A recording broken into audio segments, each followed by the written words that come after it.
बिस्मिल्लाहिर्रहमानिर्रहीम। स्टूडेंट्स, आज है हमारे पास exercise 1.2 important rules with example. तो रूल आ गया हमारे पास लॉ ऑफ प्रोडक्ट यानी ज़रब का कानून।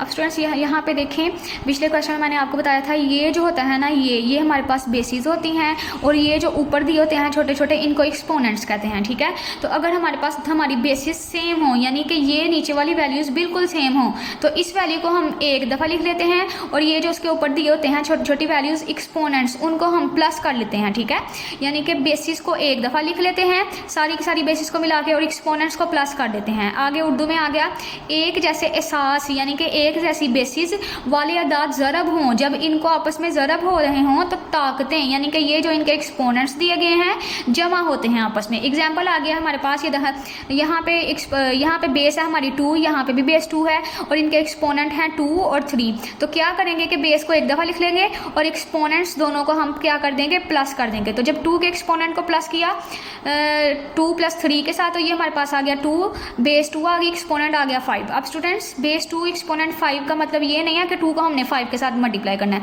2 को 2 के साथ ही हमने 5 दफ़ा मल्टीप्लाई करना है। ये देखें, यहाँ पे 2 को 2 के साथ ही 5 दफ़ा मल्टीप्लाई किया तो हमारे पास आ गया जी 32। आगे दूसरा रूल है हमारे पास लॉ ऑफ क्वोशंट, किस्मत का कानून उर्दू में इसको कहते हैं। अब देखें, हमारे पास बेसिस डिवाइड की शक्ल में आई, पहले हमारे पास मल्टीप्लाई की शक्ल में आई थी, अब हमारे पास बेसिस जो है हमारे पास वो डिवाइड की शक्ल में आए और इनके एक्सपोनेंट्स m और n दिए गए हैं। तो जब हम इसको खोलते हैं तो वो जो बेसिस हैं यानी a उनको एक दफ़ा लिखते हैं और जो एक्सपोनेंट्स हैं m वाला उधर ही रहेगा अपनी जगह के ऊपर और ये n वाले को जब हम ऊपर लेके जाएंगे तो ये प्लस का था, ऊपर जाके ये हो जाएगा जी माइनस का।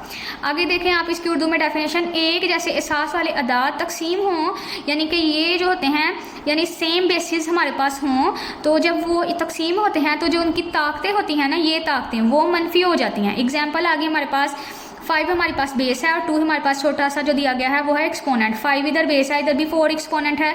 तो जब बेसिस को हम एक दफ़ा लिख लेंगे और इनके एक्सपोनेंट्स को माइनस कर देंगे, 2 अपनी जगह पे रहेगा, ये ऊपर जाएगा तो ये माइनस हो जाएगा। जब 2 में से 4 को माइनस किया तो ये हमारे पास हो गया -2।